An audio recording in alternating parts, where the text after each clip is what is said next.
यहीं से भगवान श्री कृष्ण को वासुदेव जी टोकरे में रख के उस पार गोकुल लेके गए हैं। यही मामा कंस रहते थे और यहीं से मामा जी का राज चलता था भैया जी। ब्रिज 84 कोस में और 4 गांव निज धाम, वृंदावन और मधुपुरी सो बरसा नंद गाँव। देखो अभी हम मथुरा के यमुना मैया विश्राम घाट पर हैं और जैसे अब हम चल रहे हैं गोकुल की ओर। सामने जैसे देख रहे हैं पूरा हरा भरा जंगल है।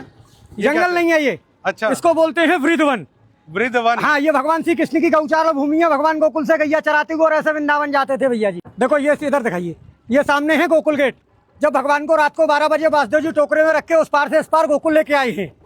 इत मथुरा इत गोकुल नगरी, बीच बहते हैं यमुना गहरी, तो भगवान को यहीं से लेके आए। तो भैया जिस तरीके से मथुरा आज से मतलब 100 साल पहले रहा होगा, आज भी वैसे नहीं, 100 साल नहीं। मथुरा द्वापर में भी थी, मथुरा त्रेता में भी थी और मथुरा आज भी है और अनंत काल तक रहेगी। मथुरापुरी को ब्रजमंडल बोला जाता है। अब देखो ये सामने कंस का किला है भैया जी। अच्छा, यही मामा कंस रहते थे और यहीं से मामा जी का राज चलता था भैया जी। मतलब कि वो रहते यहाँ पे थे। हाँ। और जेल उन्होंने कहीं और बनाई। जेल 1 किलोमीटर है यहाँ से। जो भगवान श्री कृष्ण का जन्म हुआ, देवकी वसुदेव जी को कंस बंद कर रखता, वो 1 किलोमीटर है यहाँ से। और कंस का अखाड़ा यहाँ से 1.5 किलोमीटर है, जहाँ भगवान का कंस के साथ में युद्ध हुआ है। क्योंकि भगवान के साथ में कंस का जो शस्त्र युद्ध नहीं हुआ, मल्ल युद्ध हुआ। भगवान ने ब्रज में 4 चीज तो की नहीं। कभी पैर में पादुका नहीं पहनी भगवान ने। दूसरे नंबर भगवान ने कभी मुकुट धारण नहीं किया। तीसरे नंबर भगवान ने कोई शस्त्र ग्रहण नहीं किया और भगवान ने कभी शरीर पर कपड़े नहीं पहने। भगवान कृष्ण ने? हाँ, भगवान यशोदा मैया ने काली कमरिया दी थी, भगवान उसी को ओढ़ के रहते थे। और जैसे पीछे देख रहे हैं इनके बारे में बताइए क्या? देखो ये रानी घाट है जहाँ कंस की रानी स्नान करती थी भैया जी। अच्छा, कंस की हाँ, रानी। उसके बराबर में ये वासुदेव घाट है। ऊपर सामने वासुदेव गेट है। यहीं से भगवान श्री कृष्ण को वासुदेव जी टोकरे में रख के उस पार गोकुल लेके गए हैं। अच्छा, सामने मैंने अब आपको बताया गोकुल गेट जी। ये सामने भैया जी स्वामी घाट है। स्वामी घाट? हाँ, स्वामी घाट बोलते हैं इसको।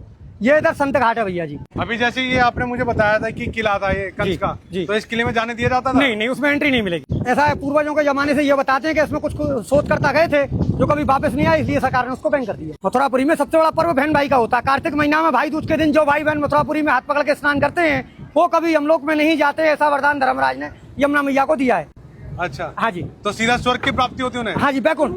और जैसे देखने में पुराना काशी जैसा लगता है। हाँ जी। जैसे बनारस भी गया हूँ। हाँ जी। तो मुझे देखने में ऐसा लग रहा है। तो बनारस से कुछ? अब देखो ये गुदरिया घाट है भैया जी। ये द्वारकानाथ घाट है सामने, ये द्वारकाधीश की हवेली है। अच्छा, हाँ जी।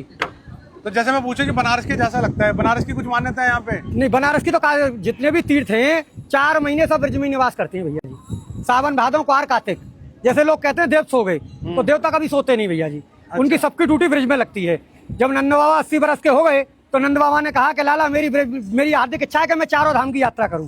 अच्छा। तो भगवान ने कहा कि अब दादा अब बड़े बूढ़े हो गए, पहाड़ों पे जाएंगे, गिर पड़ेंगे, इसलिए सब तीर्थों को मैं ब्रज में ही बुला लेता हूँ। तो यहाँ आपको केदारनाथ, बद्रीनाथ, गंगोत्री, यमुनोत्री सब मिलेंगे पूरे ब्रज में। तो मतलब कि अगर कोई 4 धाम की यात्रा करने में असमर्थ है, नहीं तो ब्रज की 4 धाम कर सकता है और फल वो ही प्राप्त होगा आपको। अब ये आगे आपको दिखाऊंगा मैं काशी मरकंड का घाट जो बनारस में है, उसकी स्थापना यहाँ है। और देखो ये है सबसे बड़ा विश्राम घाट। यही जो है मामा कंस को मार के भगवान ने विश्राम किया है।